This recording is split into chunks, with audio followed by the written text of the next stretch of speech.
Hey everybody, how's it going? Welcome to another stream. Hey Bratella, it's me. I see you posted some messages. I'm not sure if it's showing you as on here anymore. Um, and I'm hoping this thing works. The scheduling thing is kind of not sure if it works properly in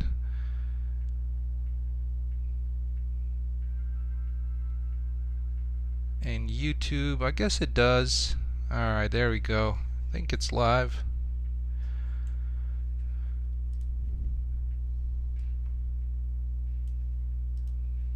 Alright, yeah, so since yesterday, didn't get to do a whole lot of things. One of the things that I was trying to do is, if you recall, we were trying to get these kind of these dirt tire tracks to blend in a little bit better.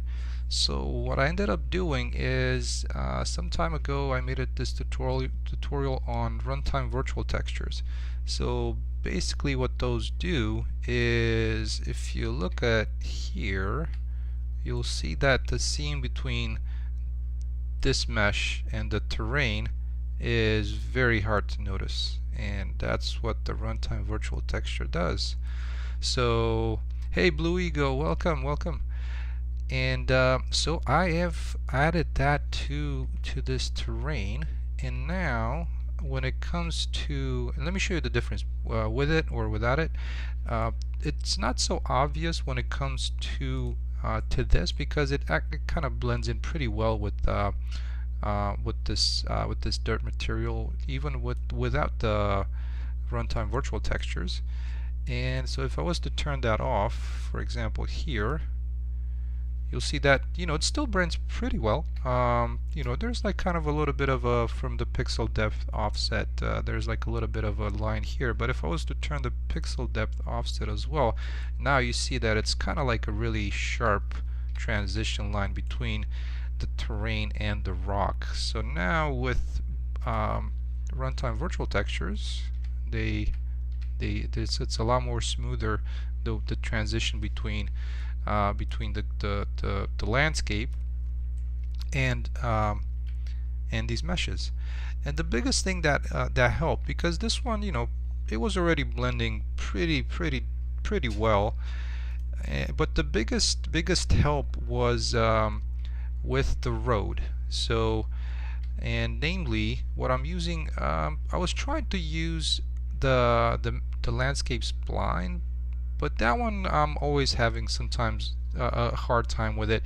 And here I don't really need to sculpt the terrain, because that's pretty much the biggest use that you can get out of it, sculpting terrain for a road. But with this, I just use the spline, just a regular spline, and using this kind of just this tracks material that I was using yesterday. But now this one has it's blended with the terrain, through that runtime virtual texture. And if I was to turn that off, we can look at it and tell the difference. So as you can see, there's like all these kind of hard contact points that you might not want to have, and it just makes it even, here is even more noticeable. So it makes it a lot more difficult when you place this. And turning on runtime virtual textures, you'll see that this one's much better blended in to the landscape. And the other thing that I did is, I wanted to find a way to, because I mean, yeah, they work on kind of lengthy spans like this with the splines or the landscape, the what are those called? I guess still landscape splines. What was the name of it? Yeah, landscape splines as well. And I needed to find a way to blend between like one landscape spline going this way, or like one spline going this way and another spline going like this. So the way that I did that was, let me find it, through creating like a little bit of a decal. So now it's kind of like, there's that, and there's this. So the nice thing about the decal is that it does the the material itself for decal does work a lot better with the blending. Now I've seen some assets that are done completely using like roads completely done using decals, but that's just kind of a lot of work. So I'm just going to use the decal for areas where just kind of things blend together, like in this case here. So it could be maybe like that. So that can, I think that can work pretty well with the use of decals and on this surface as well. Yeah, so especially like I said, these ones here, might not benefit because it's an added cost to the shader, so might not benefit so much from having the runtime virtual texture, but I do like it. Like I said, it does add to the shader complexity. So like right now, if I was to look at the shader complexity, as you can see, these meshes are kind of turning reddish. So it's not affecting performance too much, but something to note. I mean, you can't put like a ton of these on top of each other. It might just make it pretty bad. Like for example, if I'm gonna have one of these like that and another one like this, actually I haven't tried it. Oh, actually it doesn't stack like that, so that's good. I was thinking that it's just gonna it's gonna turn from red to even redder and then to pink and then completely white, so just increasing the shading complexity, but that doesn't do it. Well, so what I wanted to continue on from the work from yesterday is actually just continue some of these some of this road going on around here. Hey Chadi, welcome. How are you doing? Welcome to the stream. Okay, so for that, the nice thing that I like using the splines is that I can easily duplicate it. I don't have too much practice with the landscape splines, so I'm not sure how easy it would be to select a bunch of control points and just duplicate them and easily move them around. But with the spline, it's as easy as just duplicating the spline itself. So that makes it a lot easier to do things like this. And one thing to note, unless if you've never used it before, whenever you place something like this around here, like one of these points, like right now it's obviously in the air, and if you use end, it would just place it right on the surface beneath it, in this case the landscape. So there you go, it's placed right there, which is pretty cool. So that's a huge help with the spline. So like I was saying before, there's going to be like this one here, and I just wanted to blend it in kind of like I have over here, and that's going to be done. And I think I can actually go into full screen mode now just to have it shown a little bit, or kind of get a little bit more realty, right, or like screen space. Okay, so let's select one of the things that I'm not very, I kind of get it. It's hard to get a hold of where a decal is if you place it like below the ground, because just wanted to have it blend a little bit better, like in this case here. So let's just grab this and I'll try and kind of put it somewhere in place like so. And yeah, like I said, you can do a whole road just out of bunch of decals. It might be a little bit too much of a headache, but could be done. Why not?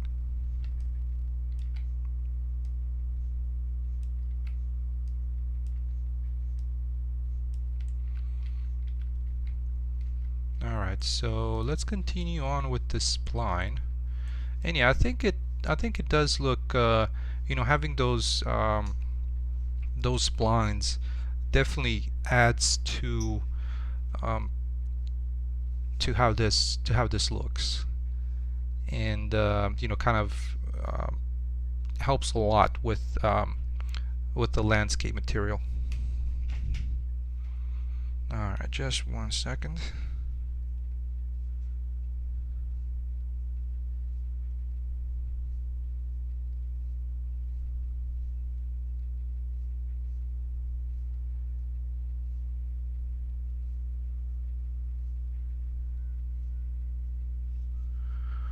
Alright, well, yeah, let's select this spline here. This one's kind of going down this mine shaft here, so I'm just gonna the one thing that's kind of um, something to be a little bit mindful of with the splines is that I think the landscape spline do a better calculation. I'm not sure if just the way I have my spine set up, but when it comes to like the individual points, so between this point and this point, like this one's a little bit more stretched than from this point to this point. So I believe the landscape spline might do a little bit of a better tiling when it comes to that. Don't quote me on it. But you can always adjust to it by just using a, I didn't even think of this, just using the grid. So for maybe 100 points, this texture could work out pretty well if I was to like extend it for like 5 times, or maybe 500 might be even better.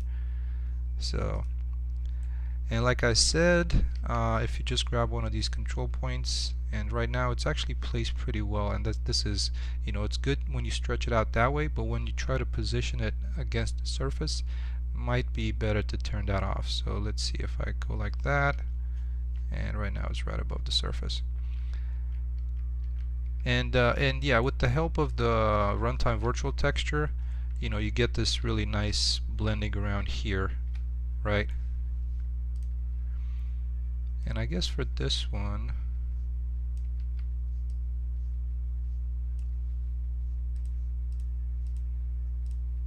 yeah, so as I was saying, if I was to turn off the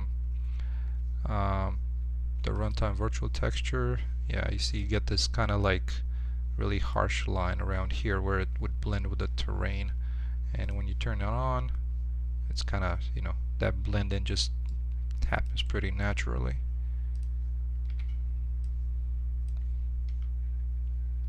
Yeah, perfect. So see, like around here, that works out pretty good.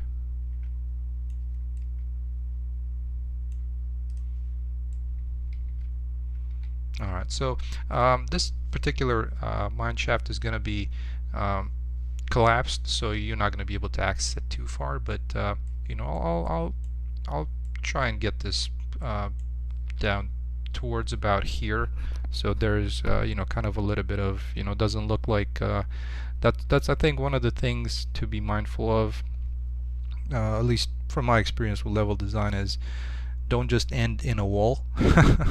Like I want to put towards wherever the collapse is, probably some of these meshes here, because I think they might work pretty well to signal that that's been a collapsed area. Something like this could work out, kind of well around here. So, and oh yeah, we're back to the to this particular asset where we were trying yesterday to do to see how the with Lumen how the lighting from emissive works. And like I said, it does pretty well. I'm not gonna lie. Hey, Dr. Oplays, welcome to the stream. Okay, so let's kind of remove some of these extra assets from the original developer. I believe, I'm not sure what these are here, if they're like, I guess they're decals. I'm gonna remove those as well. Hey, Dr. Oplays, yeah, you can definitely ask me that, and I can, I'll definitely do my best to answer it, as best as I can, of course. What's up?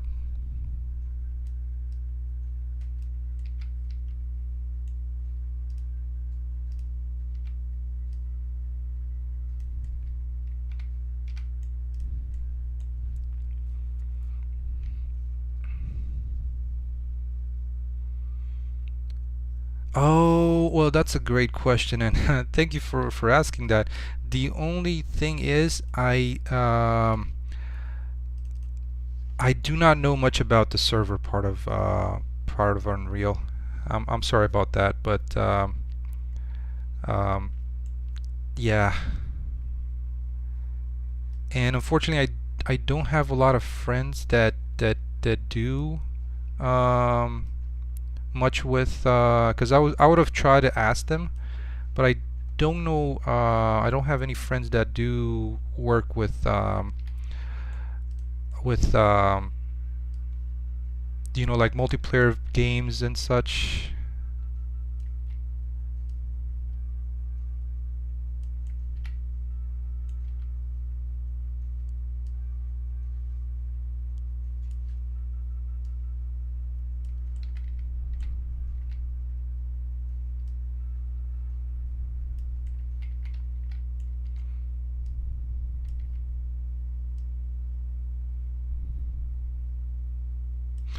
Um,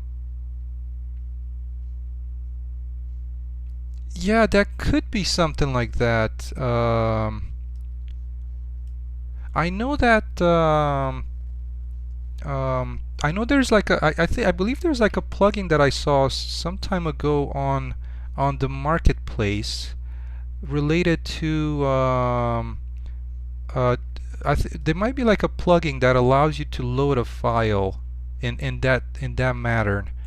I mean, don't quote me on it, but I believe there's something like that. So maybe, yeah, definitely. Um, there's so many resources out there, so you're bound to find something. I'm sure of it.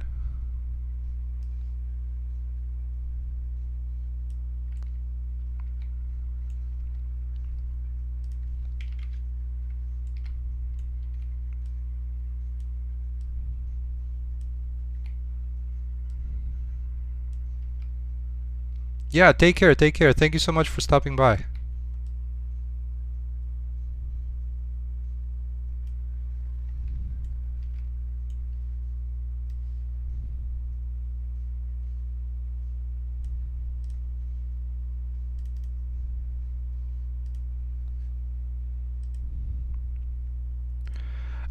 So Peter Percy, welcome. Are you asking if like these tracks, if they're made by decals? So this is a simple, like, these are decals here. You know, kind of just where the thing ends. You know, so I can like blend them in a little bit better. Um, the rest of it is actually just a mask material. So for this one, actually no, I'm lying. It's a decal as well. So yeah, the rest of the tire tracks are a decal as well. The only difference is the opacity. So the opacity that I have for this, like the decal here, the opacity has a um, it's just the alpha is centered around the middle. So I can show you if you're interested. Let's take a look at the tracks. So actually the stuff that's continuous, right? So the stuff that's continuous has a decal. Let's see, I think it's in the blue. So that it looks like this, right? Because you want to continue it on. Now in my shader, what I've used is I have a second. I can use this is the road. So now let's take a look at the little decal that I have here to blend things together, and they're not really, you know, I've kind of rushed it. It's not perfectly placed here, so I can like just adjust it a little bit. But for this one, what I have added is a second alpha, and what that does is it combines, like, it has this alpha from the road tracks that we were looking at earlier, you know, so basically, you know, this, and then I'm combining it with let's see, with this. And if we look at this one, and so basically I'm displaying this section masked by this section. Hopefully that makes sense. So that way I have that, so it ends pretty nicely. You know, it doesn't end like with the harsh line that this has. So hopefully that answers your question.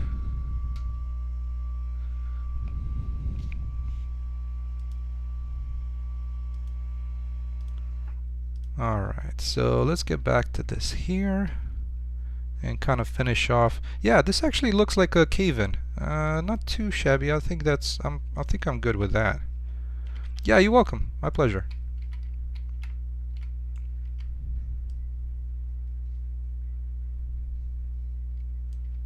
There you go, just to position something around here to emphasize that cave-in.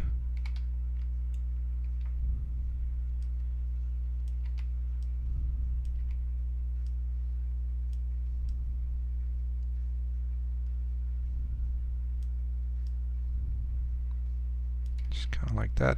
The other thing that I wanted to add is one of these kind of structural supports.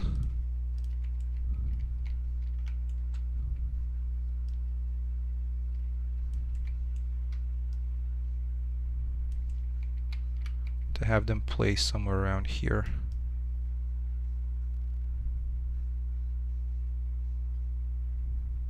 Probably about there.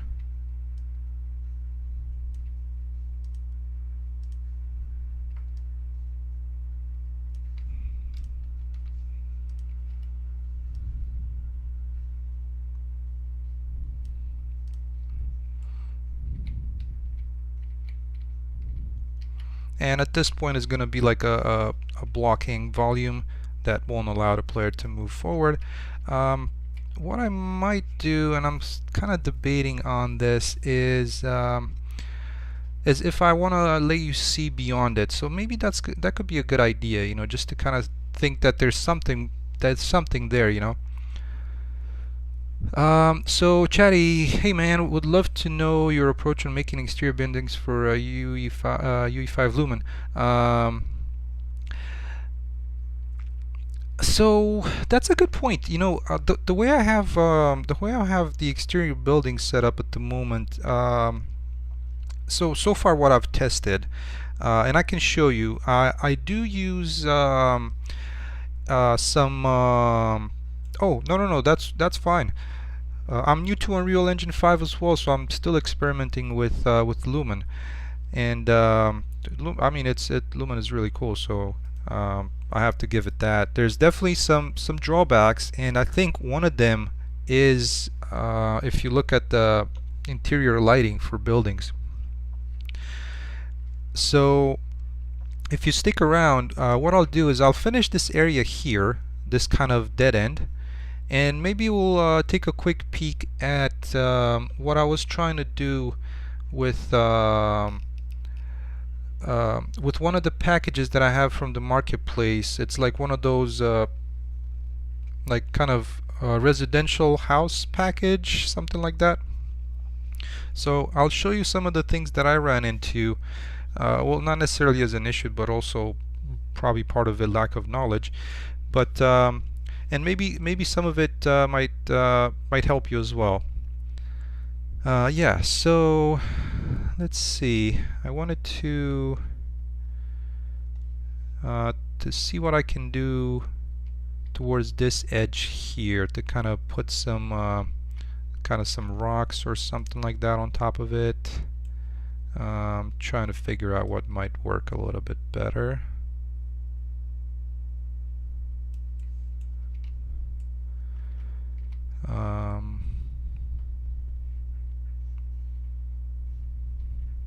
Yeah, because I definitely like the idea of letting the player kind of see beyond this cave-in, you know, not just that you know, it's completely dead end. You know, I get it, that's used, but also seeing that there was something there.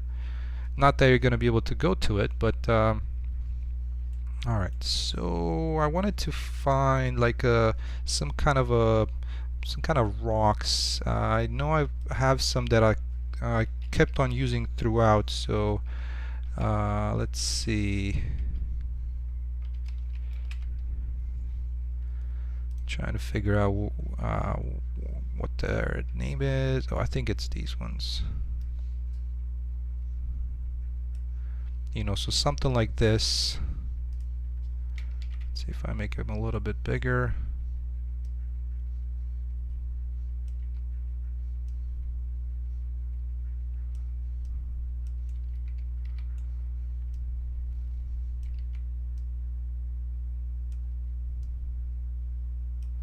I may need to find a little bit of a better base color for this, so that they blend in a little bit better with the rest of this cave. But this way you don't have this kind of sharp line across where these meshes are at.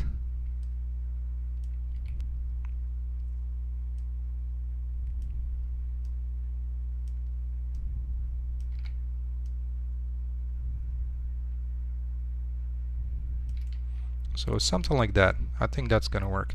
And yes, so I said that I wanted to change this material.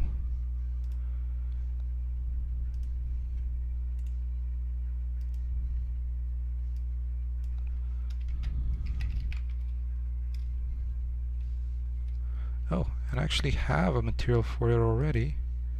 So let's use that.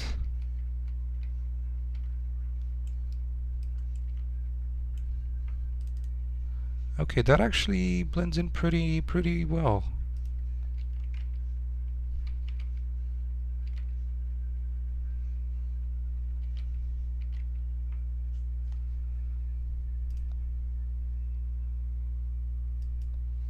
And yeah, that's not too bad. Yeah, Chatty, that'd be my pleasure to show you at least what I did. I mean, I'm hoping it would be helpful for you. It's the way that I plan to approach my interior lighting. The one thing that I wanted to mention is that since I'm not gonna have a full time of day cycle, it might not work for everybody. But at least to me, it seems to be doing okay. So okay, let me change this up a little bit here, because just to update this texture color to match this a little more. It's actually a little bit lighter.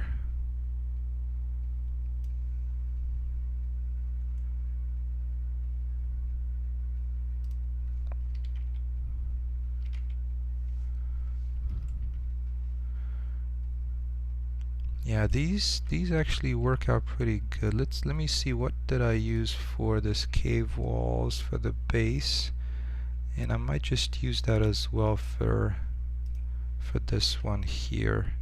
Yeah, I think that's gonna work a little bit better.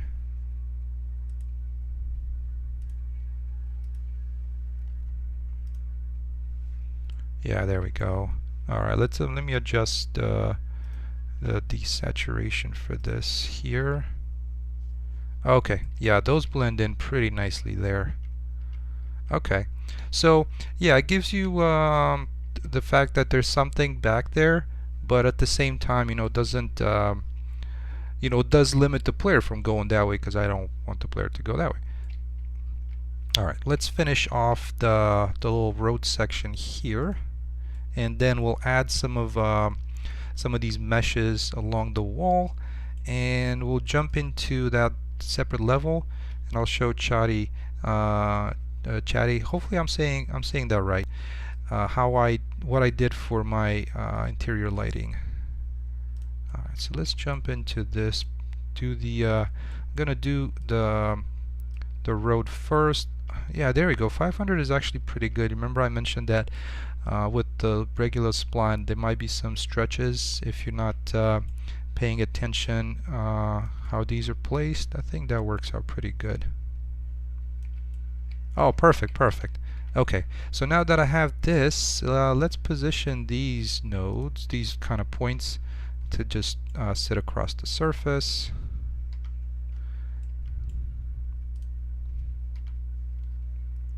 Let's see, how did they, hopefully they didn't, nope, that's pretty good.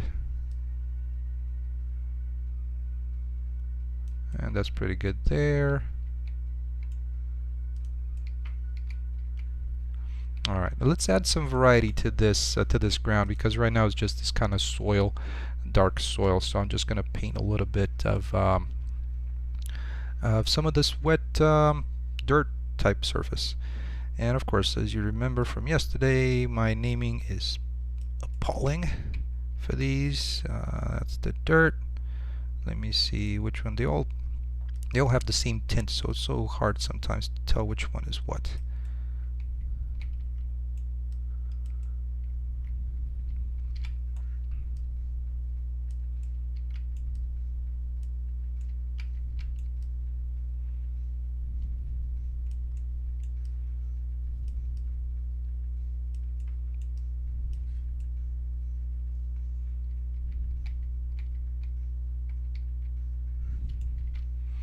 Alright, let's add these meshes along the wall, you know, to help with that transition, because that's something that I really hate. It's kind of, sometimes it's driving me nuts how that trying to get that transition between that vertical surface and that flat surface.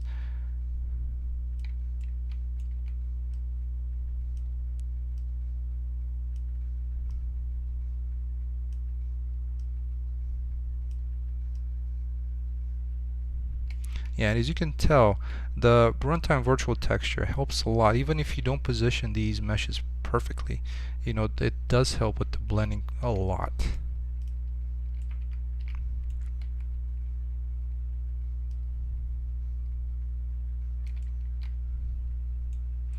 Hey, Christophe Lassalle, welcome, Christophe. How are you? Hopefully I'm not butchering your name too much. Yeah, there you go, just like that. So that's good. I'm doing all right. I'm doing all right. Just I've been trying to do these like more regularly streamed or scheduled streams, and just to see if it might be easier for folks, you know, to know about it and not just kind of do it on the fly. Like, okay, I think I'm gonna stream today, type stuff. So.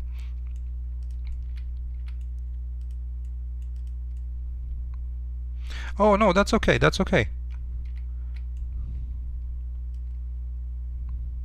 Hopefully, at least from the visual aspect of things, there's something that um, you might enjoy watching. Oh, hey, bonjour. Je parle un peu de français, but yeah, so I speak a little bit of French, but I'm not fluent. You know, I'm not like I understand simple conversation type stuff. But yeah, welcome, bienvenue.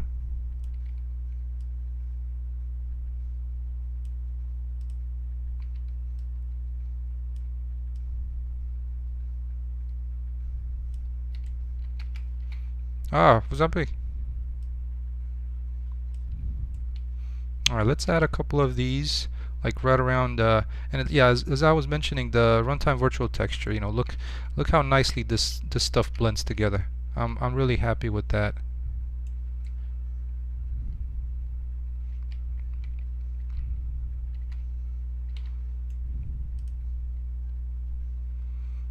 Well, so I'm not really playing anything. I'm developing a video game, so these streams are usually just as an update of stuff that I've done, and we also do during the stream some development. You know, in this case, just today some level design.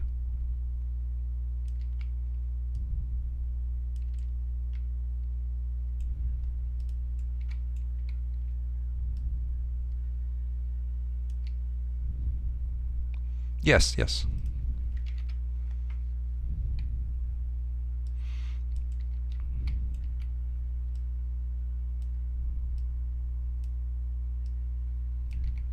All right, so I think those blend in pretty well. These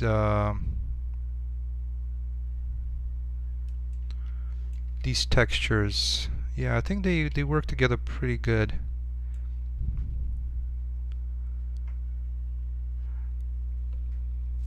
Yeah, thank you, Chadi. Yeah, so look at that. That's actually kind of nice. I'm pretty happy how that dead end turned out. You know, there's like the tire tracks, you know, the debris kind of falling around, and also kind of the cave-in that blocked the entrance towards this end, which we don't, you know, there's nothing there. But yeah, I think for the player, it looks a lot better when you know, this whole thing is not completely blocked, you know. So I think that works out. Okay, well, so yeah, that looks pretty good. I'm happy with that. Let's jump into that because I promised Chadi I was gonna. We'll come back to this just to finish it off and like continue adding. Thank you, Chadi. Continue adding towards this, but I'll show you. I'll show you what I did for mine. For my like in some of the interior lighting that I have. Okay, let me open. Actually, no, I don't want to do that. So I want to open. Let me see which one that was at. I need to do a cleanup of some of these levels because some of them are just not in use anymore. I think it was like modular town or something like that. What did I have? Modular houses, maybe? Let's see. Maybe it's in this one. Demo 1 dynamic. Let's try this out.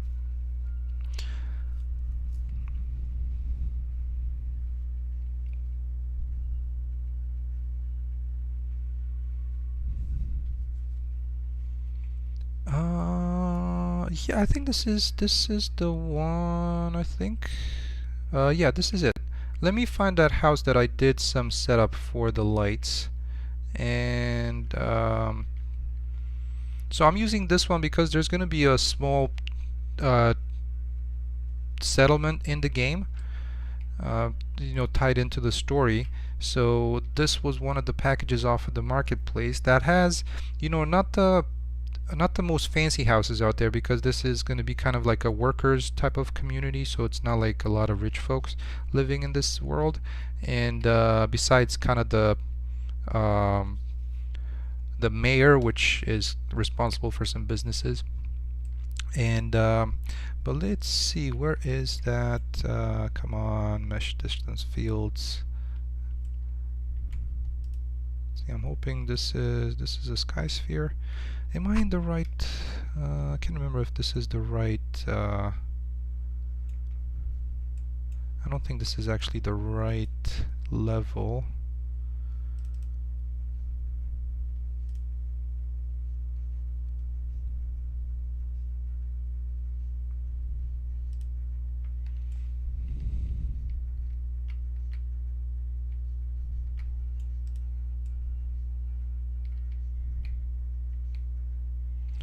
Yeah, my apologies, Chadi. Hopefully, hopefully you're patient.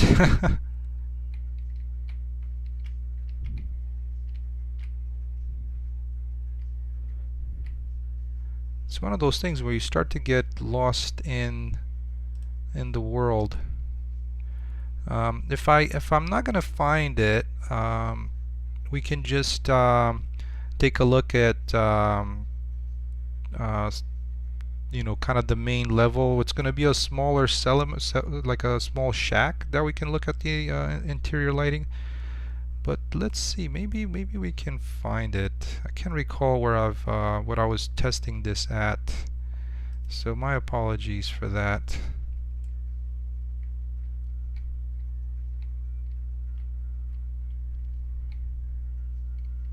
Yeah, I guess I'm not gonna find it. So let's actually start from scratch. Let's do that and see how things are gonna turn out. And so I'm gonna start. I think the demo 1 dynamic was the one to look at. Now the way this package is set up, it is set up to be. Let me see which one, because some of them don't have interiors. So let's start with this one, for example. This has got a pretty big interior here.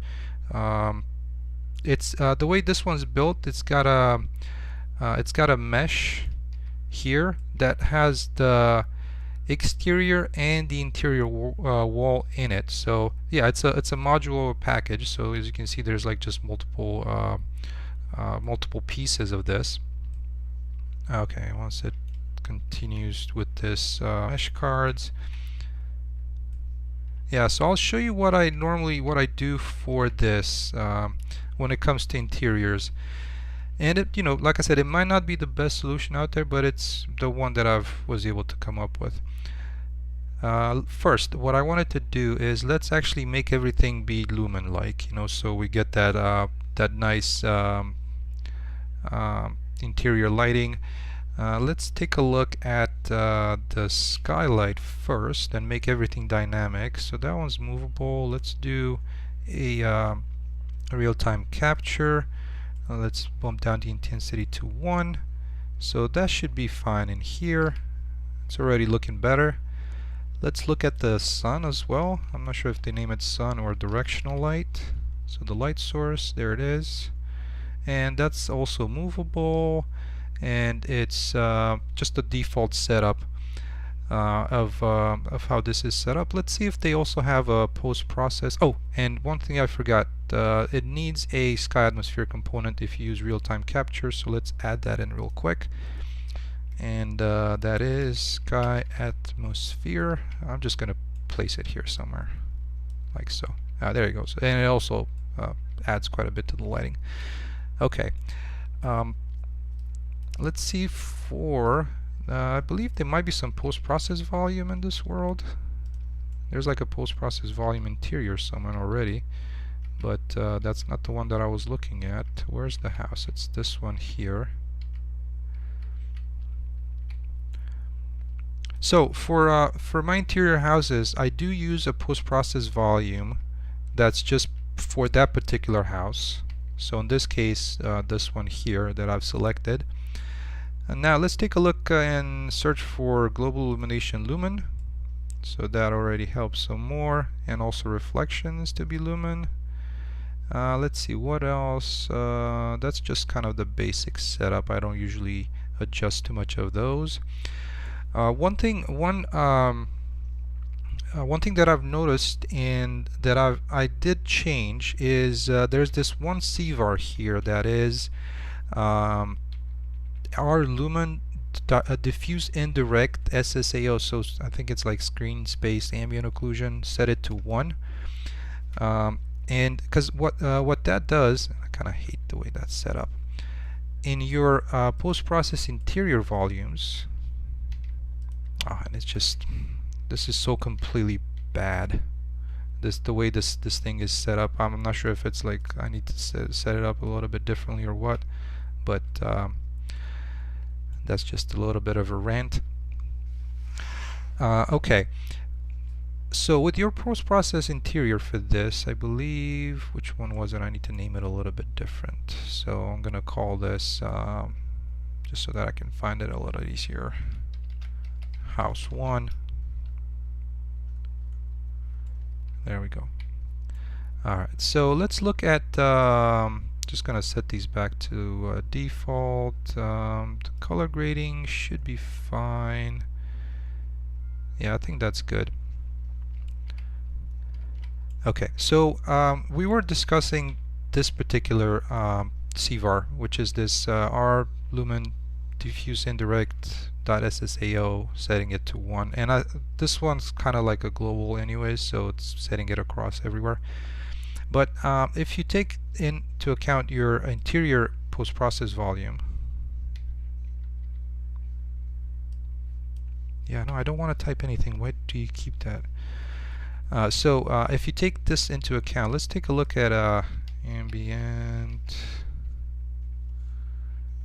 lighting here. So I usually try to bump this up a little bit more just to get some of the ambient occlusion around things, and this is also helpful with the exterior lighting around like trees and bushes and stuff like that that I've tried with. And let's also, you can turn up the power as well if you want a little bit more of it, and also can bump up the radius and the power. That could help with some of the darker shadows in like some of those nooks and crannies and so on.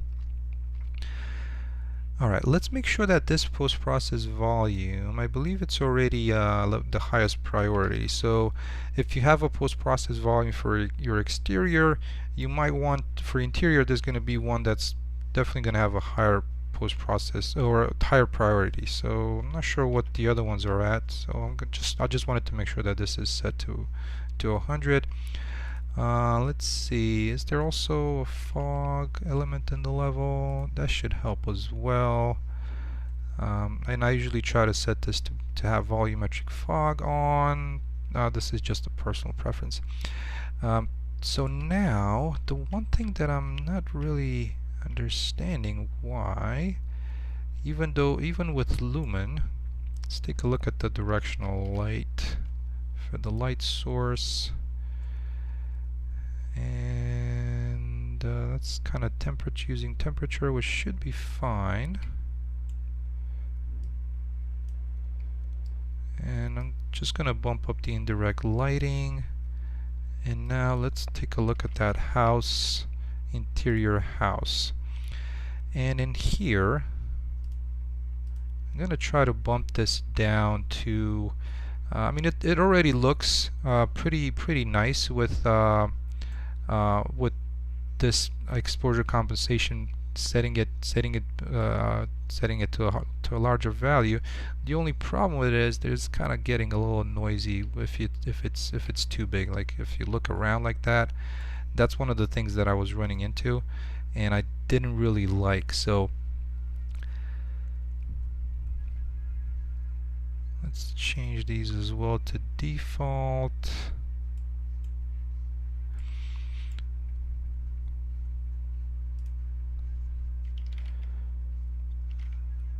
There's some kind of odd thing happening that it's overriding this one. Only if I bump it up higher, it's working out.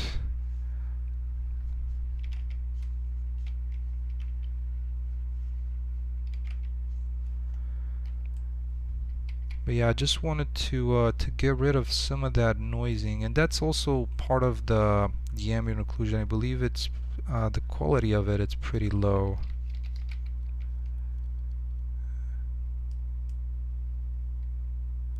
And let's jump this down to 2, and the bias, set it back. Radius is also like an important factor in it. Okay, to me that's a little bit better. Now let's take a look at the skylight, because that also plays a huge role in this. And let's turn this off. And it's already set to real-time capture. Let's set these back down to default.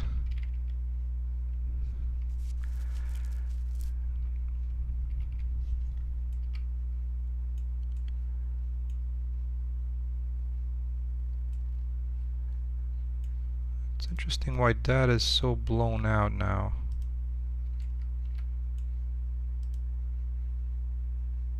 Oh, intensity scale was too big. Alright, so let's take a look at the directional light now. If we were to move that around,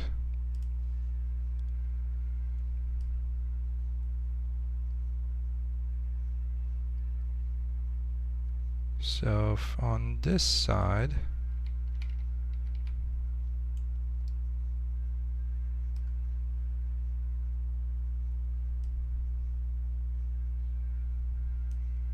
and then on that side, that's looking pretty nice. Now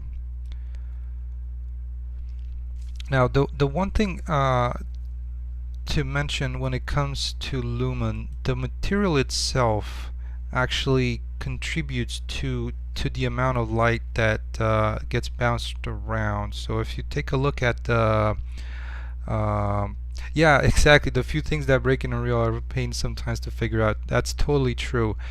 So let's take a look at this particular one, because it's got this really light color white ceiling.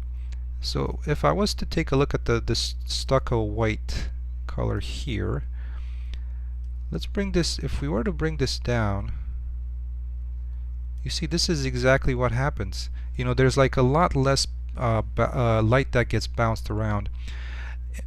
In turn, what that might do is that might introduce some artifacts. Like if you were to like move your camera around, and right now I have this on somewhat of a low setting. It's high on a 5-year-old 1070, which is really starting to go towards lower end type of video card, but it still performs really well. But like I said, adding to the material brightness in here really contributes to the amount of light that gets um, kind of bounced around by Lumen. So initially this was at 4, you know, but if you were to bring it down to maybe a 0.5 or something like that, as you can see, there's quite a bit less of light coming in. So let's leave it at 1. I think that was a good place to have it. And that actually looks pretty decent. Let's play around with directional light a little bit here. So this one, it's actually bumped up to 6. So if you were to take that away, as you can see, it gets pretty dark in here quick, and you know, you'll notice it like right around here is pretty flat, and I'm not sure if this is due, if there's like a world post-process volume in this package. Let's take a look. This PP main, I guess, post-process PP post-process main. Let's see if this one has Lumen turned on. I'm willing to think it might not. Let's turn on Lumen for that, just to add that nice bounce light around there, and also reflections. So that makes it look a little bit better for those shaded areas. And back into our house, I believe this one was it. Yeah, I think that looks pretty decent. The one thing that I did add, yeah, Vichex, I would say so. And you know, not necessarily just. I don't think you really need to just adjust the material.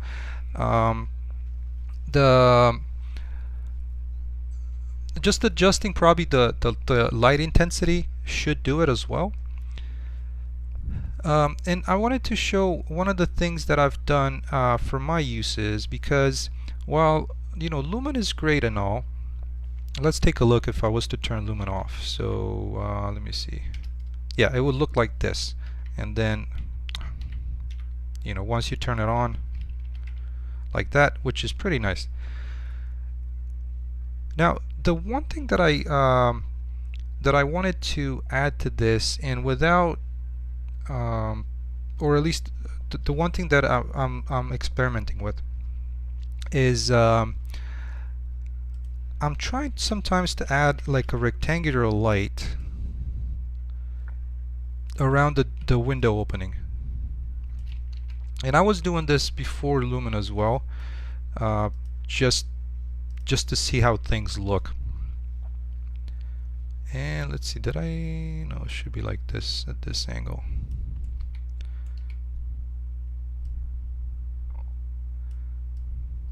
So adding a light in this regard that doesn't cast shadows, and of course once you adjust some of its values, especially like the specular, because you don't want that this weird type of you know, bright specular area here. And then of course adjusting some of the other ones, like the attenuation radius, we don't want that to be so big, and the intensity also, we want that a lot smaller. I guess the attenuation radius could be a little bit bigger. You also have to be, depending on how many windows you have in a room, you know, kind of be mindful of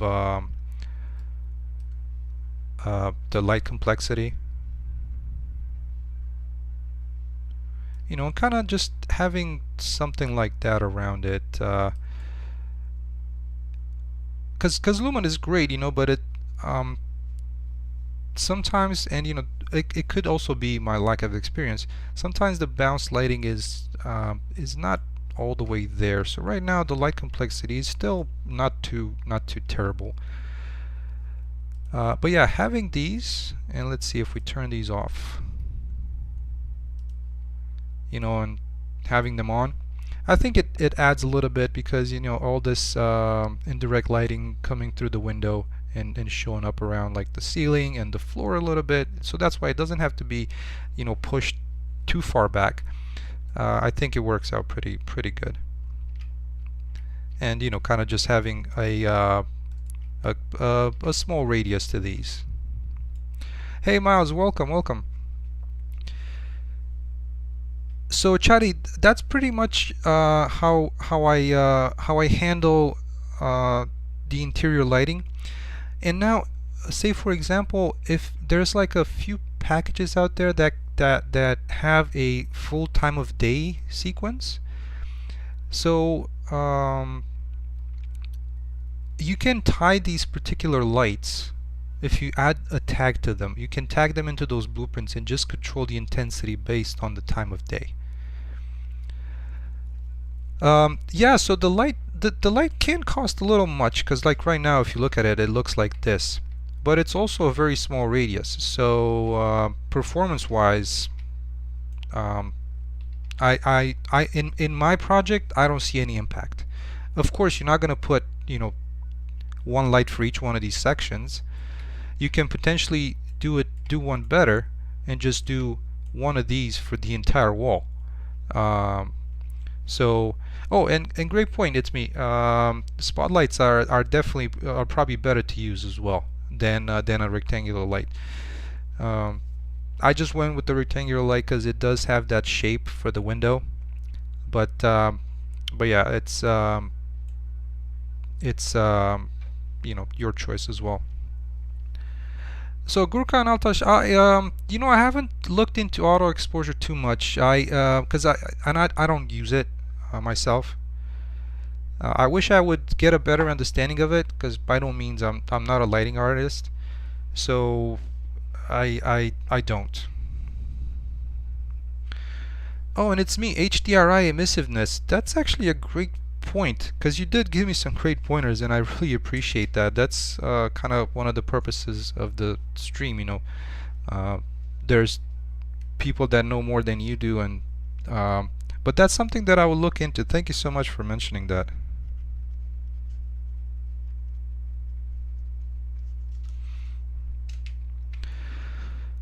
So Chadi, this is kind of what I'm doing. Like I said, it might not be the best solution, but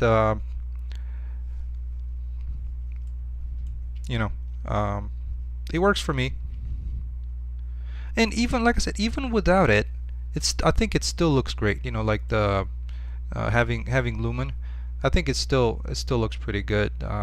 Just with Lumen alone, without adding anything else. So yeah, I wish I would have been able to find that one level where I have the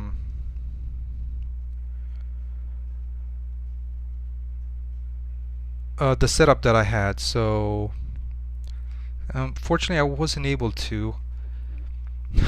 Oh, tomorrow's my exam and it's 11:34 p.m. Oh my God, yeah. So well, it's me. Best of luck.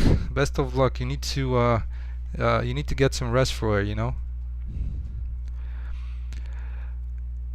So Chad is saying I was more concerned with the exterior part, but this was very well. Yeah, and from the exterior, I think just having it like this, with a total basic setup, like I didn't really do anything. I think it's pretty decent. Hey, yeah. Thank you so much for stopping by. It's me, and thank you so much for the suggestion. I really appreciate it.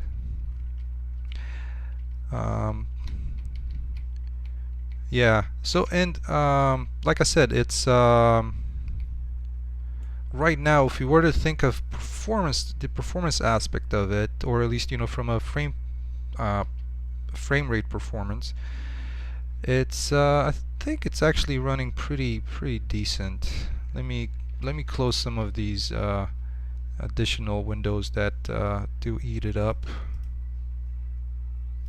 like Bridge and all the browser window or the content browser windows. Yeah, so it's not too bad, like 80 frames per second. It's also actually going to completely full screen mode. So performance-wise, to me it's pretty decent.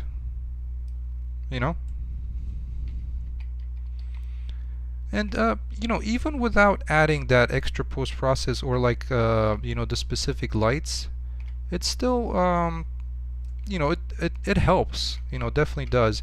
The one thing that is a little bit more difficult to, not necessarily difficult to control, but you know, probably from a visual standpoint, is some of these lights that don't get some of these rooms that don't get direct light, like in here, you know, it kind of looks pretty alright. But once you go to the back side of it, and this is something that I've been able to I've been trying to, it's been kind of rattling my brain why stuff like this happens. Not sure if it's like a, if it's a Lumen thing or if it's a material thing. I have not been able to figure out why that happens like that. See, like this versus this. I know it's probably something to do maybe with Lumen and how the light bounces, but I have not been able to figure out why that's happening. So as usual, interior lighting is, oh, it's going to be tougher than the exterior, which, you know, just works, you know, like very simply, it works really nicely. But when it comes to the interior, yeah, that's why I was trying to have those rectangular or spotlights, you choose, around the windows to help with it, with the lighting a little bit. So, but yeah, hopefully that that gives you a little bit of an idea of you know, how I do things. Of course, you know, take it with a grain of salt, like the saying goes. And yeah, I wish there'd be, you know, more guides on interior lighting, aside from, you know, just place the directional light, the skylight, and just leave it at that. You know, I wish there'd be a little more than that, but all right. So let's go back and do some more work on that excavation kind of mine shaft area. And Chadi, hopefully that gives you a little bit of an answer of what I was did of what I'm doing. Let's see, it is in here in this mess of levels that there's so many of them.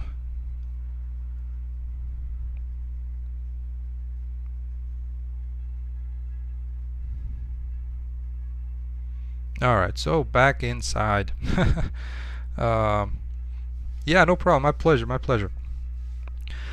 Alright, so back inside, as I was showing earlier, kind of a little bit of these tracks around here, and the use of these decals to help with some of the transitions.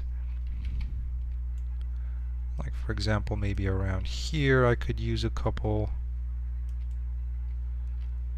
and this could actually, the nice thing when it comes to decals is the sort order. So with these ones, you know, maybe I want these to kind of be underneath it, right? Hey, Netraraj, welcome, welcome. Well, and thank you so much. I'm really happy you like it. It's definitely a labor of love. Yeah. So see, this is what I meant. Having these decals that you can overlap, even though that I'm not sure if you can do a sort order on a spline. I don't think you can, because it's a mesh on it as well. But with the decal, it's going to be right on top of it. So see, it kind of goes like that, which is nice. And you know, you can position it higher or lower, which is also pretty cool, and gives you even better blending. So that's pretty nice. I'm quite happy how that turned out. Okay, now another thing that I've kind of learned through just videos and whatnot is, as you can see around here, from like a design standpoint, I guess there's this concept, I'm not sure what the name of it is, but it's always good to have a small object around a medium object and then a large object. So in here you can see that there's like kind of these smaller objects like the cement bag, this kind of box here, like the cable, the pallet, and but that's kind of I think I might want a slightly bigger item here, you know, kind of I'm not sure if it would necessarily fit, but I would like to see something that's a little bit bigger on this side, and that could be, for example, maybe one of these kind of ventilation shafts, you know, that can go like or ventilation tubes, whatever you want to call it, that might go around this area as well. Oh, hey, Nitraraj, that's an awesome question, and you're right. I am using that. So I am using. I was showing it earlier. Not sure if you just joined, but I was showing it earlier where I was turning on and off the runtime virtual texture feature for these tracks. So and this is a decal. This is also a decal material, so I can do it for the decals as well. So for example, if we were to turn off the and you know, in all honesty, it still looks pretty good and in places, but like around here you might be able to tell this sharper line without runtime virtual texture. But once you turn that on, it's a little bit harder to tell where it is. You know, it's still there if you look at it, but it's not as obvious as before. And also having the runtime virtual texture on these rocks, like this particular material itself, if I was, because it's kind of used for other rocks as well, so if I was to turn that off as well, this mesh actually blends. I was saying this earlier. It actually blends pretty well with the rest of the surface, even without it. But it definitely helps. I think just having it helps a little bit as well with it. And you know, sometimes if you don't place it perfectly, it might look like it's floating. But with the runtime virtual texture, it definitely helps with it. Yeah. So hopefully that answers the question. And with the decals, that's kind of the same thing that I have going on. You know, like these decals also have, even though they don't need it, but they share the same. And actually, to be honest, I don't think I have it on the decals. Yeah, I don't think the decals have the runtime virtual texture.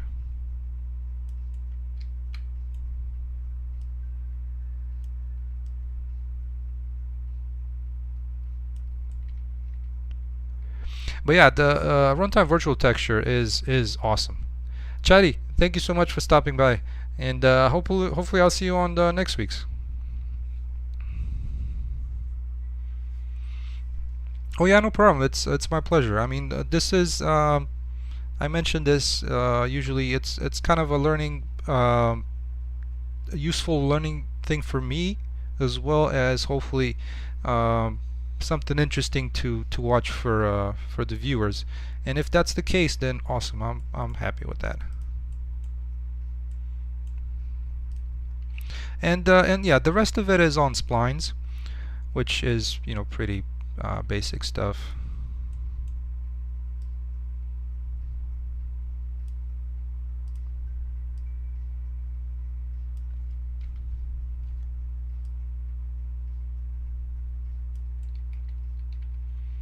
Yeah, so that's the cool thing about, like, for example, especially here, this could be, and I guess there's like a that's one of the things that I need to be careful with when I overlap the splines, because they use a mesh, so you know, maybe, you know, kind of being careful to not get them too close.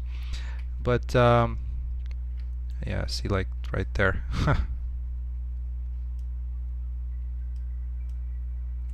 There's like that kind of jerkiness around it a little bit.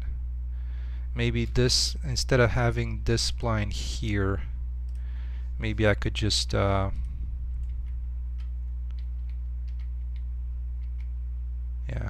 I think I might just remove the spline. Come on, where's the selection? There. And I might just go the way of I wish there was an easier way to select these decals when they disappear, and just kind of blend them like this with the decals. That could save me a little bit of a headache with those things overlapping, or and not you know, gelling too well with each other. So having it like this, I think might be okay-ish. Yeah, it doesn't look too you know, like it's a perfect straight line, and I think it's pretty okay. All right, so let's also, you know, continue working on some of this level design here.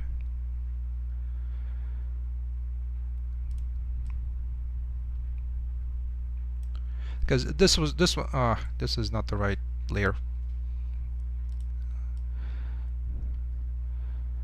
I'm using my like terrain material, and I've assigned like I've created an instance and I've assigned some different textures, but yeah, the naming does not reflect by any means necessary what's on here, and that's why I'm kind of like fumbling around.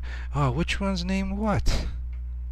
Luckily there's only 3 of them, so that's good. But I'm trying to find the one that's, I need to kind of probably just write it down, which one's like the rocky surface that can be like around, that can blend in with the kind of fall off, the rocks fall off of the walls. You know, and maybe you can just like add it somewhere around here as well, a little bit of it.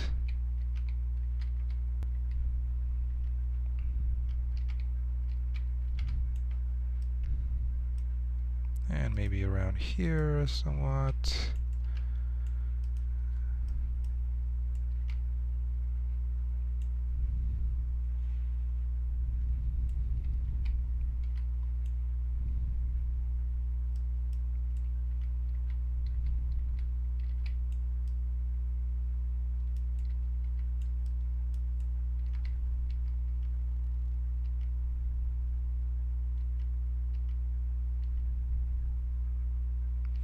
Yeah, that's pretty good. That kind of transformed that the package from the developer to something that's slightly different now, I think.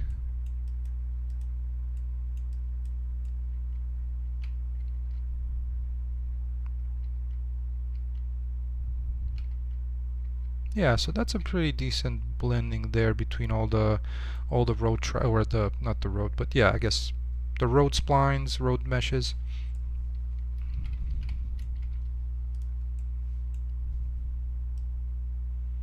Let's kind of not make this look so that it's, yeah, there. Alright, let's finish off this corner here.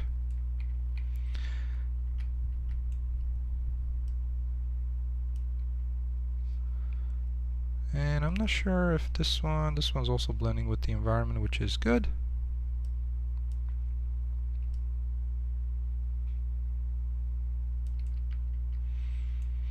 So I think with blending with environment, if it definitely helps. It's probably not helpful for you know, every situation, but I think for stuff like these little tracks, and then these kind of just surface rocks, you know, I think it definitely helps.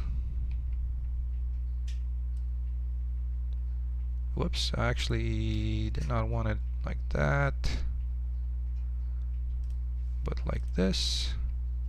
So I can just, oh, I'm still kind of not selecting the proper axes. I know there's like a shortcut which is really cool to, I'm not sure which one, what's the combination of keys to to only move it on the X and Y, to only move it on the X and Z, which is kind of interesting.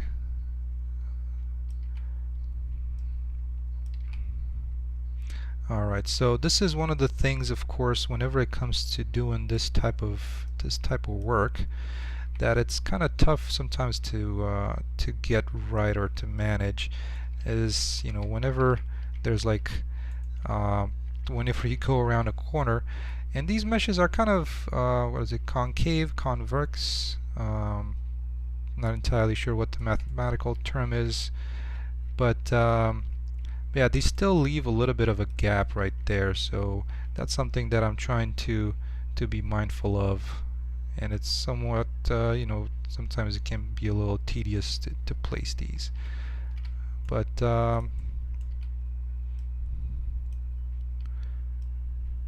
it's definitely a fun hobby. It's a fun thing to do.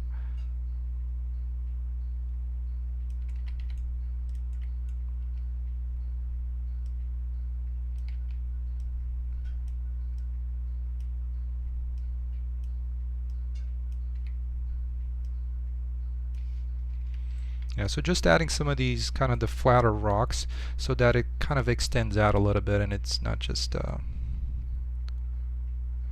and I just realized that moving between levels, I forgot to select the proper level, so now everything is not in my level, and I'll need to fix that.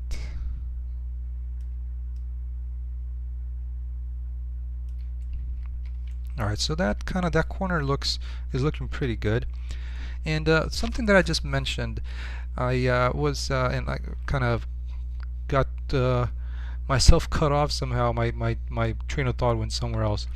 But I was mentioning that kind of placement, and what I've been trying to do is you know, having a small object, you know, near a medium size object, and then kind of a large object, which would be like the wall. Now, looking at these, you know, they definitely fit with the environment, you know, having these boxes around, and of course I need to change these. But I would like to have an object that's kind of a little bit bigger going across this, similar to how this one fits in pretty well. And that's what I'm thinking of having. And I believe, I'm not sure if this is like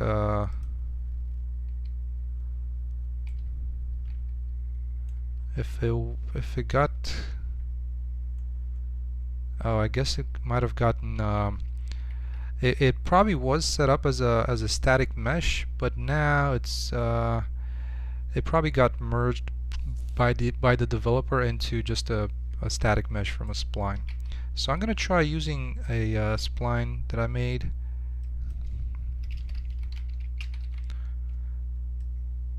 To add something similar to this across this way.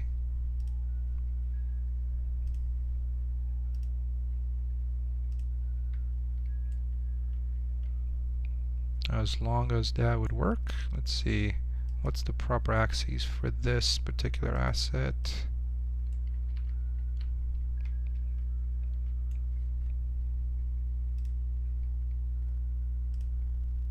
There we go. Alright, so let's play with some more with splines, because they're so cool. I mean, they're very useful. I'm not gonna deny it. They're extremely useful.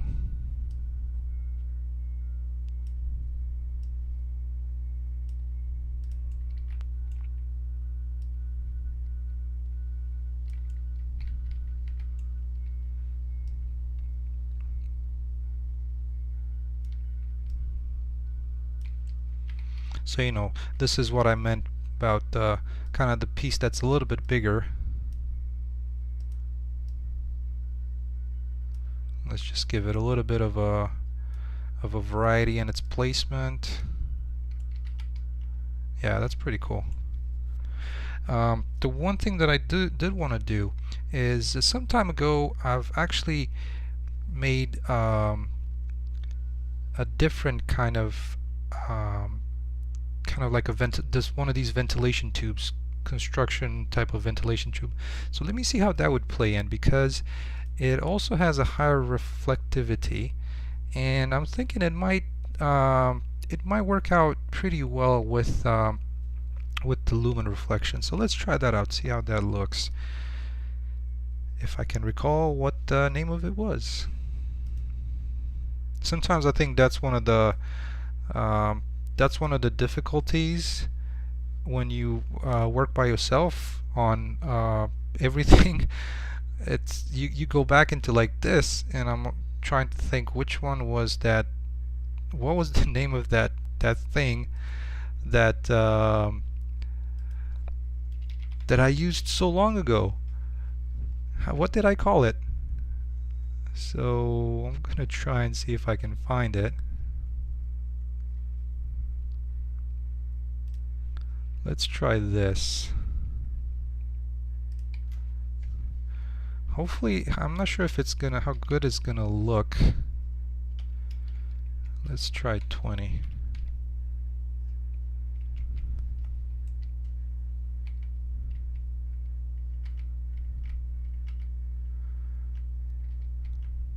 That's somewhat interesting. Hey, Andre, how those tubes and splines work together? Well, so usually it's just regular. It's a regular mesh. The one thing that you have to be mindful of when you create it. So in this case, this is just a cylindrical mesh, and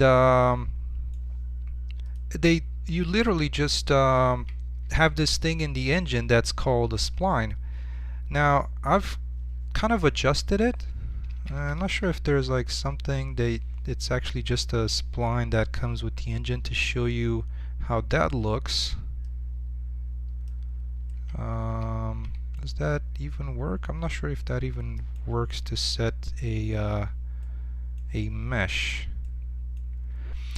But literally this is exactly what it does. You just kind of place the spline, and then you can add points to it. So for example here, if I just hold down Alt and drag from usually you have to be on the direction of this, and I can just extend it and add another one. Now of course it also depends on the mesh that you use, that you want to be careful that you don't understretch it or overstretch it. Like for example, this one can be stretched a little further and make it look like an actual tube, right? That actually I feel like it works a little bit better, so kind of like that. But yeah, if you're interested in learning more about splines, there's definitely some great tutorials on YouTube on just creating one. And actually, the way that I have it done is that I can set, kind of depending on the mesh, because not all meshes are going to be, like where is that one? Like this, like with the z-axis. Some of them are going to be flat, or they're going to be on the y-axis, on the x-axis. So what would be helpful is to be able to set, what forward axis does this one have. Like in the case of this particular model, it was Z. So I was able to get that and, kind of just have it follow my spline along.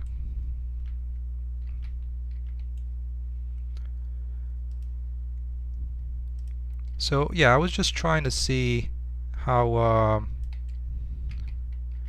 this particular mesh would look if it's going to add a little bit more variety to this whole thing. But hopefully that kind of answers your question. Hopefully it didn't add any confusion.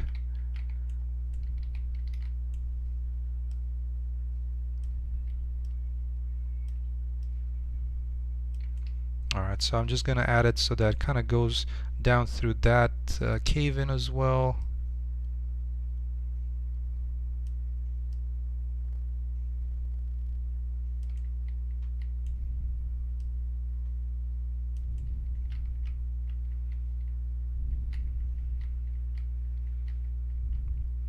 Yeah, so that way I think it adds a little bit of a variety over, having the same one used over here.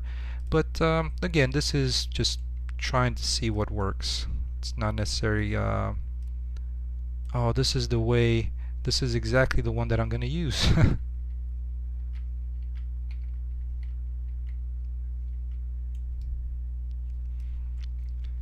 So sometimes it's iterating at it.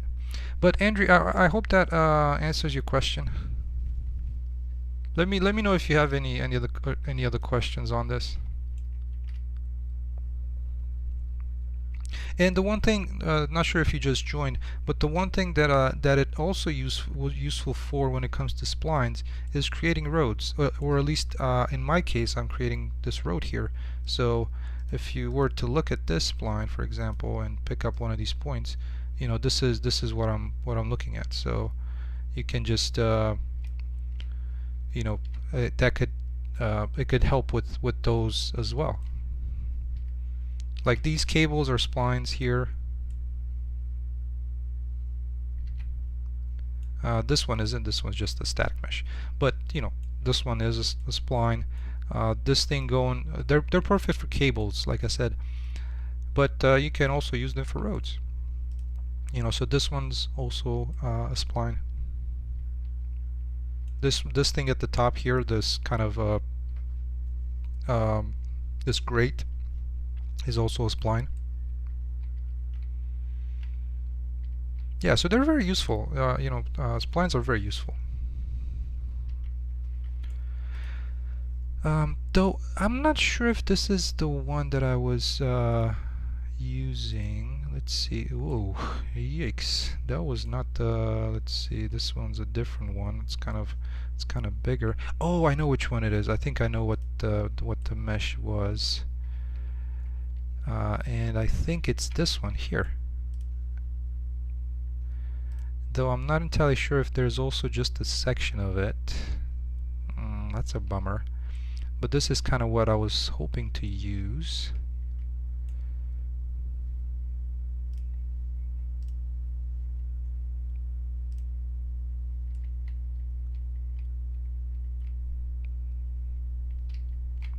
Oh, and it's masked, so I was hoping it would kind of work together with that, but maybe not so much.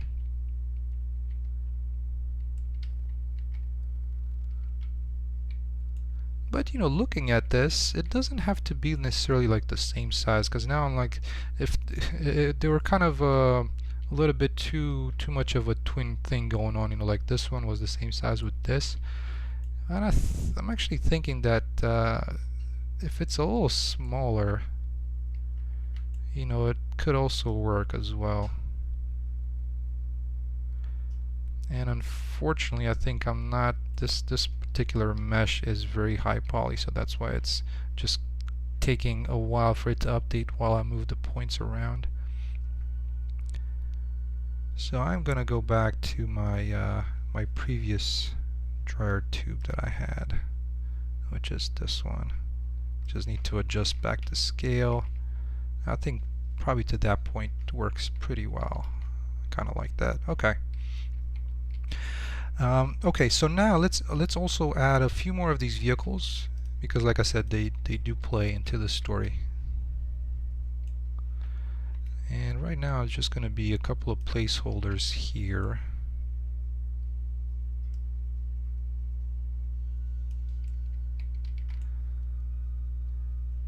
I think I have maybe 4 or 5 different vehicles that are gonna be kind of scattered throughout the world.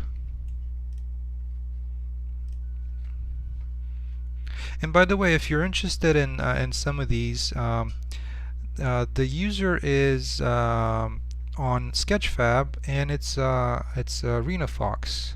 So since I got these for free, let me mention, let me post his channel, his Sketchfab page in here, because like I said, he does have quite a lot of free assets, and they're extremely useful. So if you're interested in supporting him, and or just using some of the free assets. There you go. These these cars are where I got them from.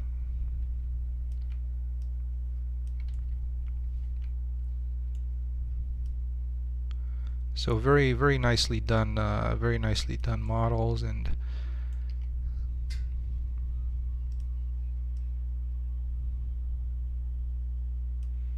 I guess I need to turn that off just to place it a little bit better. There we go.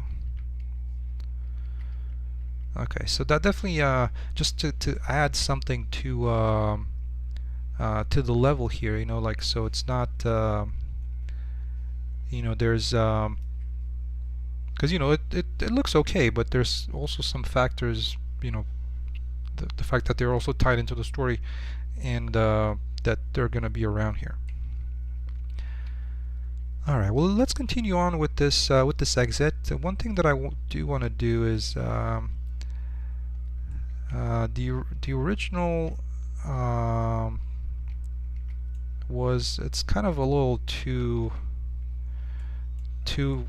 extended too far out as far as these walls go. So I want to make it kind of a little tighter.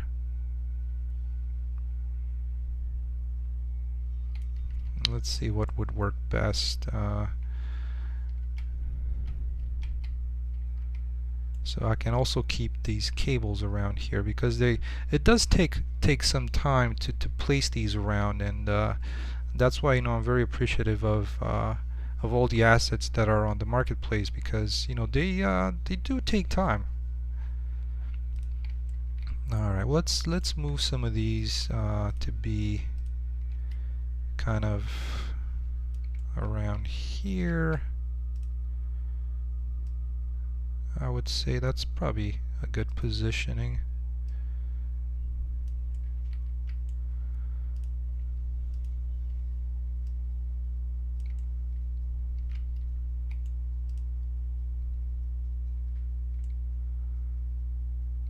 And that one can maybe stay there. Just try and move these around to there. Those are fine where they at. I don't need these military things. So let's see how this move goes. Let's go into unlit mode so I can select them a little bit easier.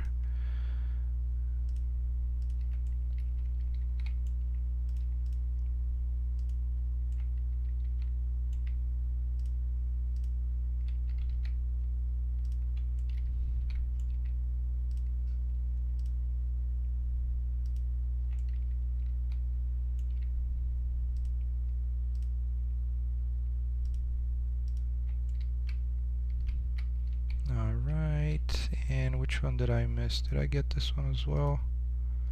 Well, I hope I did. Alright, let's get the rock faces here.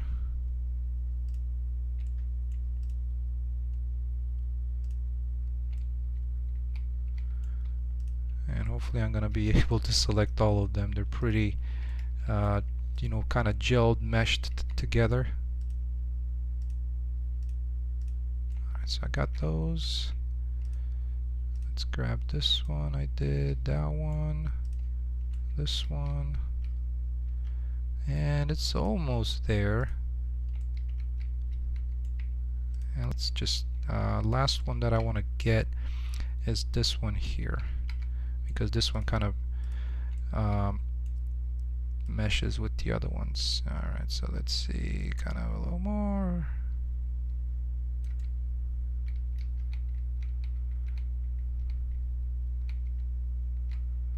Alright, that definitely they definitely tighten it up a little bit.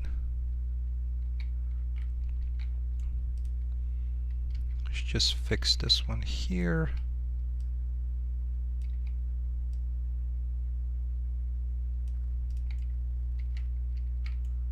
And once I have these kind of, what do I call them, like skirts, or like this little fall off meshes, Um, that should also add in a little bit, you know, kind of make it make this feel a little bit tighter, you know, kind of a little bit smaller. Alright, let's see, do I need this, or is there, I guess I don't really need it. There's nothing see-through there, so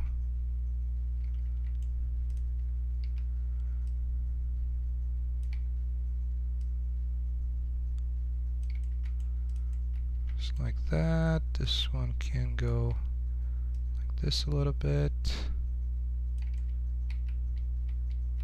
There we go.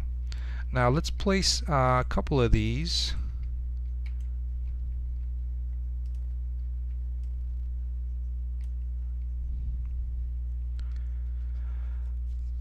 Oh, so Andre, welcome. Well, so I guess the most info would be in some of the what do you call it?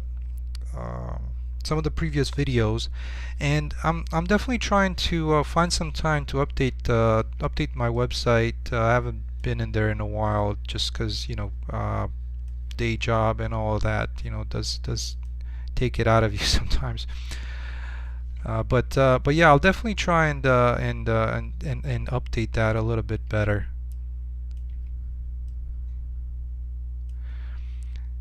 And MyCP Crisis 4 with Unreal Engine 5. Yeah, I mean, it's definitely nothing Crisis related, but yes, I do come from from CryEngine, you know, so I did move from CryEngine to Unreal, and so that's definitely a fact.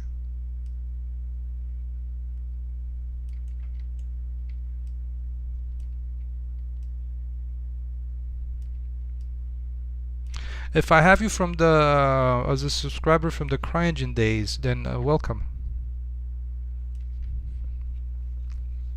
Welcome to the stream. But Andre, what I'll try and do is I'll try and post it on my you know, like the about section of the YouTube channel. I'll try and post it there, you know, and because I'm trying to work out what's the best way to give a synopsis of the game, but, you know, not give a synopsis of the game, you know, not give out the story too much, right? So that's something that I'm trying to figure out as best as I can.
Alright, so let's continue on with the spline here, see how it looks with this little road spline. Alright, let me see what this is all about. I think it might be like a leftover spline from like the original stuff. Let's see if that's the case. Doesn't look like it necessarily, but I'm seeing one here. And this is, again, this is one of the reasons that landscape splines are great for sculpting. I'm not sure how, I mean, they're pretty good for placing a road, but yeah. Oh, that's actually a decal.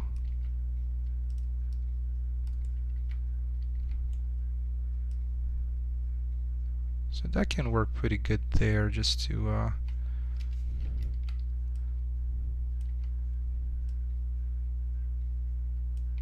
kind of like that.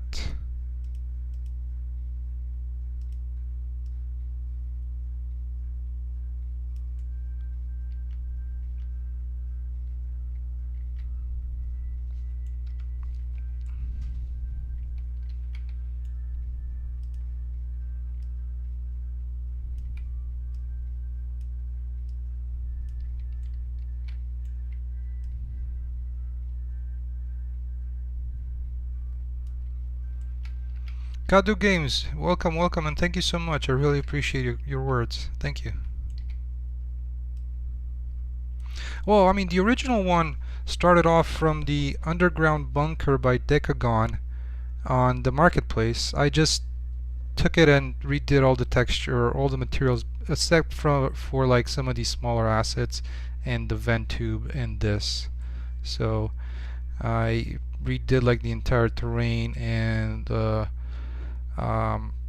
cave walls, you know, placed all these kind of contact assets. I'm not sure what you would call them in a you know, game development world. But yeah, just because initially it was like this, you know, like this kind of harsh contact between it did have some of the uh, some rocks around here, but I wasn't too happy with it, so I just kind of turned out my own to add to it, just to make it look like this. Actually, to my shame, I haven't checked the light complexity in a while, so it's kind of getting there. It's not as good as I wanted it to, but I guess we can figure out the optimizing. Alright, let's continue on with some of these pieces here, just like that.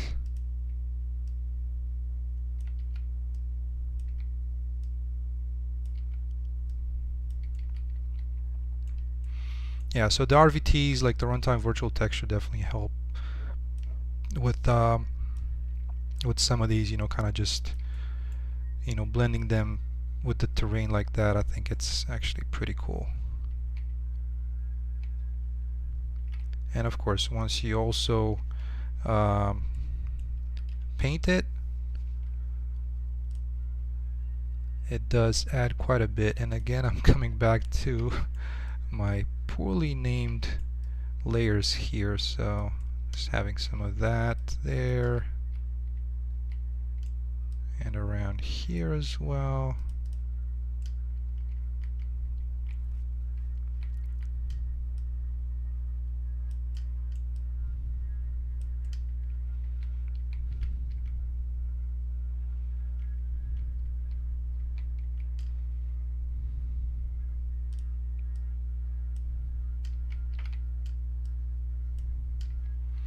And this finally lines up. Like something that I was discussing yesterday during the stream was trying to find some textures for like the ground indentation of the tires, right? And some of them are kind of just, you know, one directional, right? So like this one, so you can't really use this one here, you know. I mean, I was able to use it for a little bit, kind of like to show like a little bit of drainage, you know, kind of, okay, like the water is draining from this side. But you know, I'm trying to not overdo it. And over here it does line up with the tire tracks, so it might be a little bit easier to abuse this one a little bit, you know, because it's kind of, it fits in pretty well, like the way it goes that way, you know.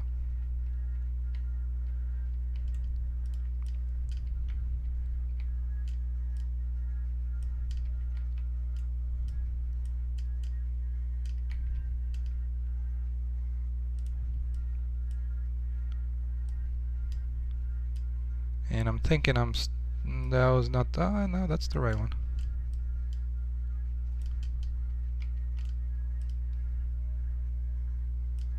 I still don't get it why these tiles, you know, when you start painting, the tiles just look like that, but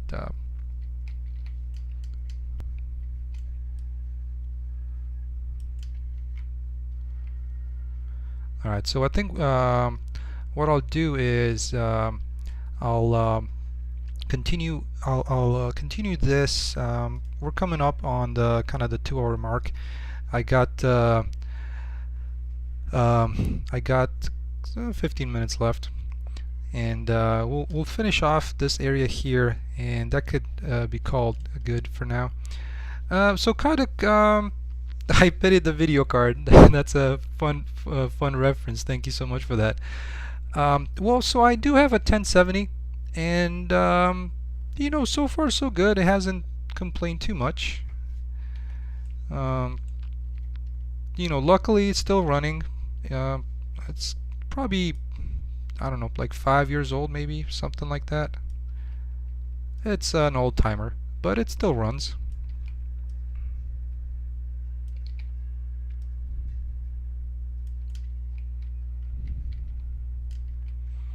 So hopefully, you know, when it comes to a more updated hardware, it should be a breeze, I would think.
Hey, thank you, Miles. Thank you so much. Oh, by the way, did you I didn't check Discord in a while. Did you you said you were gonna send that game for me to try it out?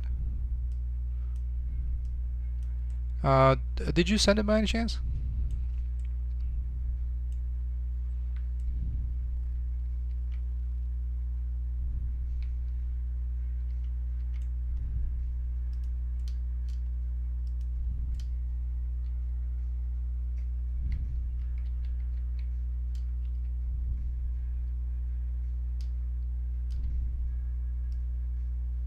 Oh, come on. Work with me here.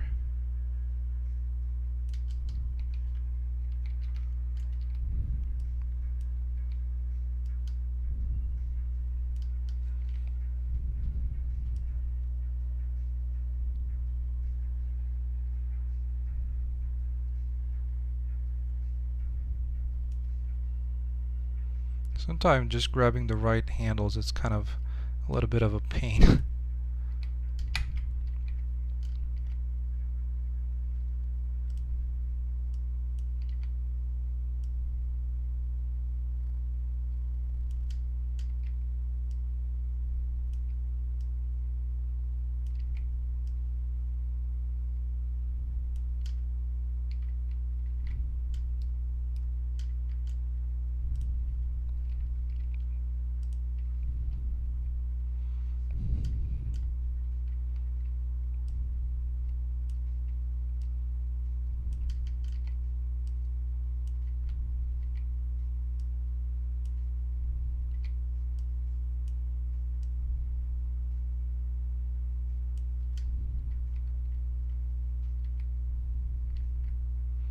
Yeah, I'm trying to figure out a way that if to make this one maybe a little bit you know, because they look a little too straight, you know, like it looks like one of those things that just like kind of a robot, like that and then that.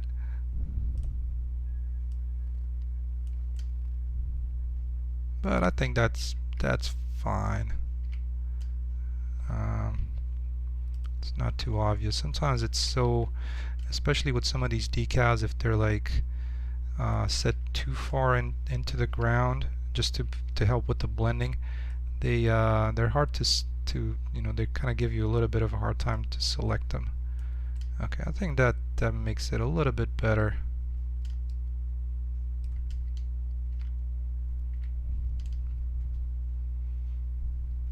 Oh yeah, well, just send it away, and if I'm not around, I'll definitely try it out tomorrow. Looking forward to it.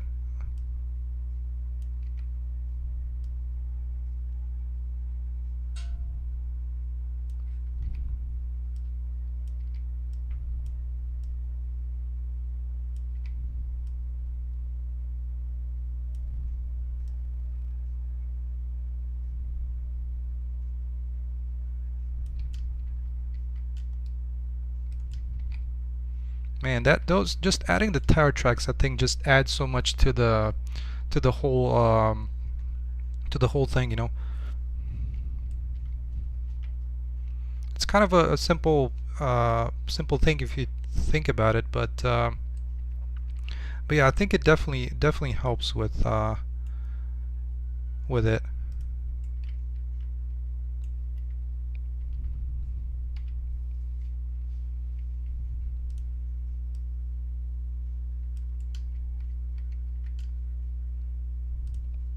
Alright, which one was the texture? Not this one.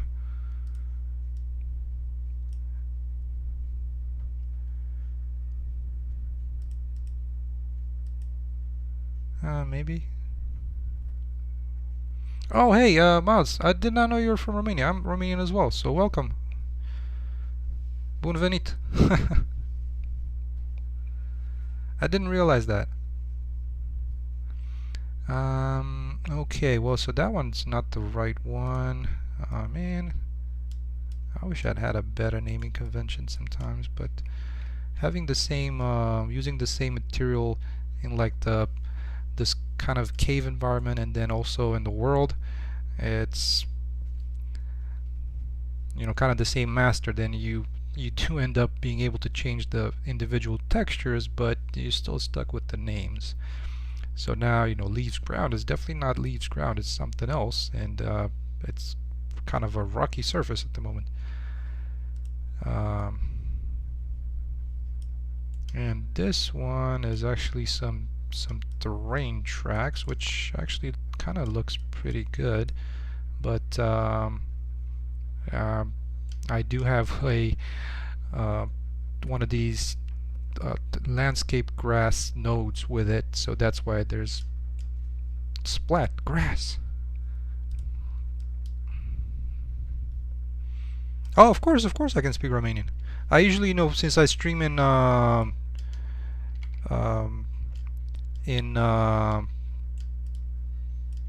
stream in English just so that everybody understands it, or at least it's easier to translate through Google Translate or anything like that. So whenever they post something here, it might be easier if somebody doesn't speak English to use Google Translate to translate from their language into English instead of into Romanian. It might be a little bit of a better translation thing. Hey Krem, I am Romanian. I'm from Romania.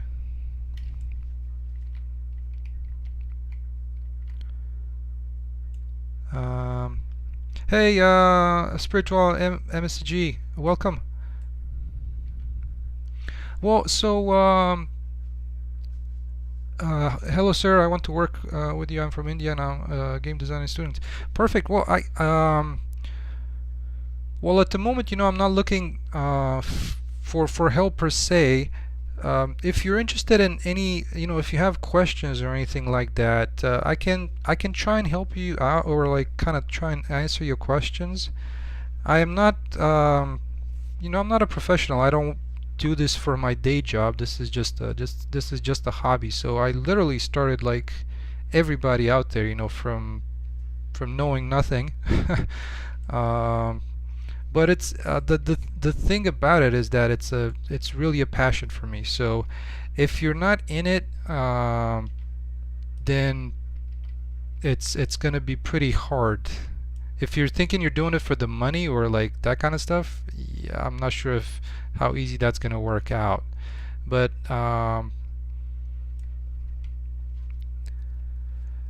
yeah, so Krem, I get that question quite a bit. There's a few channels that I follow, and so here I'll put them on the chat. So one of them is Ryan Laley here. There's another one, Virtus, called Virtus. There's another one is Matt Aspland. I think that's how you spell his last name. And also Matthew, hopefully I'm spelling it right. I'm not sure if it's with two T's. Wadstein. This is another one. So the first three, they also have like a series of tutorials, you know, like they you know, like on AI, you know, like a shooter AI. So they run you through a set of videos and explaining how to set up AI like for a shooter. Virtus as well as Ryan Laley has that. Matt Asplant, I think he has more of a how-tos.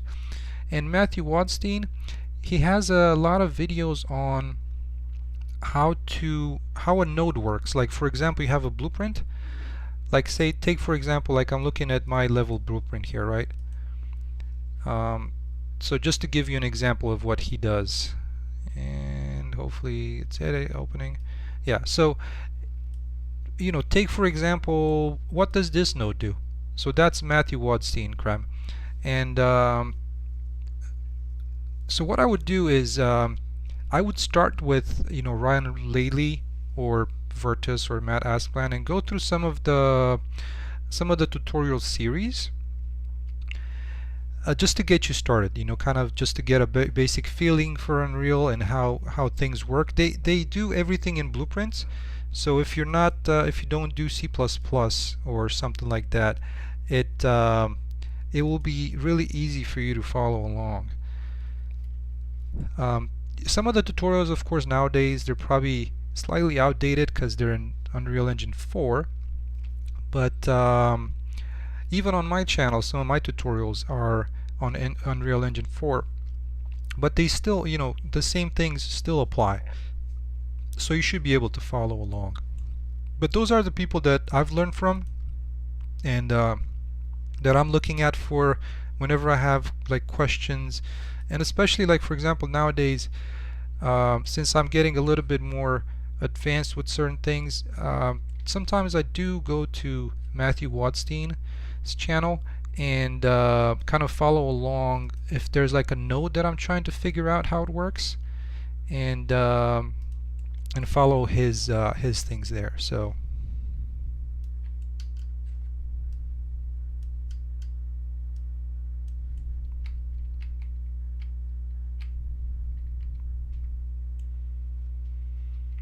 but I'm hoping that list will provide you with some starting points.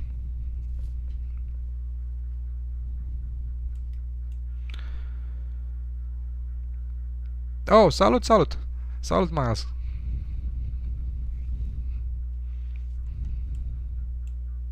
So you have me on Discord, so we can speak Romanian on Discord with you. But anybody else, you know, English is the way to go. Alright, let's see. Was there anything else that I wanted to change up here? Yes. It kind of as I kept thinking about these assets, you know, like I kind of come back to it. You know, like you have the small assets, smallish, then the medium-ish assets, and then the big assets back here. I was trying to find an asset that's a little bit larger than this, you know, because like this one, I can see this one as medium, small to medium kind of thing, and maybe I want to have something that's adding a little bit more, because like right now, if you look at these, they're all kind of they're all a little bit, you know, about the same size. So if you look at it from the side, this is probably not the perfect not field of view. What was I thinking of?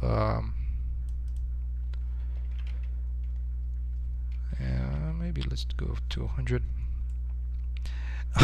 Hey Josh. I'm just gonna refer to you as Josh, right? Hello, hello. Quite late to the party. Yes. That's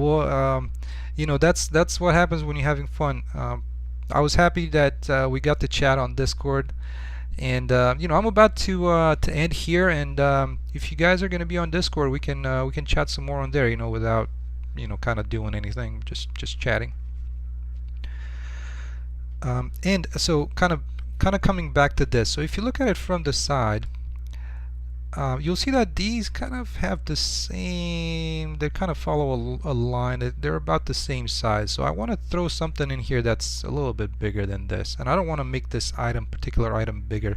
And I do believe I have a like a generator that is also coming from a pack that I believe it's still free on the marketplace. I cannot recall, but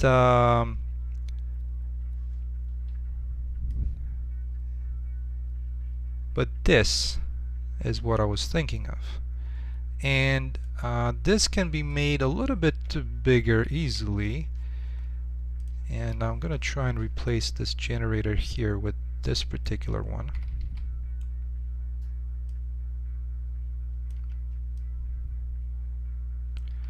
So in terms of size, this one is slightly bigger, and it also has these kind of things sticking off the top. So that definitely breaks up that kind of line between this one. It's still kind of this shape here is still about the same, but it kind of breaks it up a little bit. So there's this kind of thing towering up here, and I think that helps.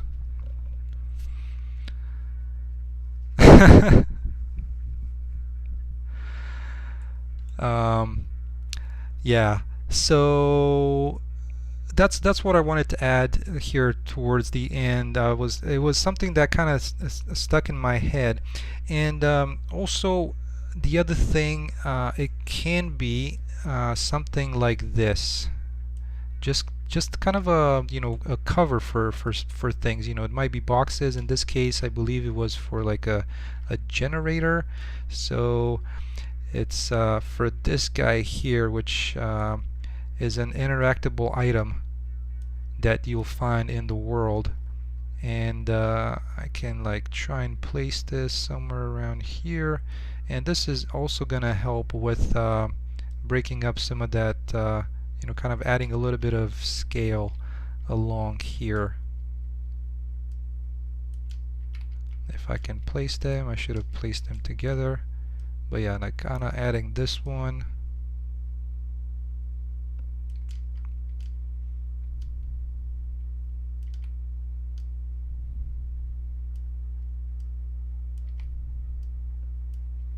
There, just like that. That's what I had in mind, to adding that in.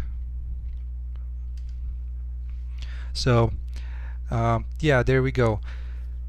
And I think on that note, I'm gonna end the stream here. Just at a little bit over 2-hour mark. I want to get a little bit of lunch. I didn't have anything to eat today, but it's always good to be on a diet.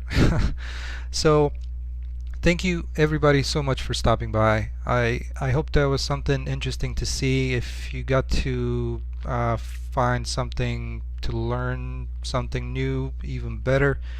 I know I have, and I hope to see you. I hope to see you next week, same time, same place. I'll try and post the same kind of scheduled stream sometime on Friday. And y'all have a great week coming up, and I'll see you then. All right, take care, everybody. Bye.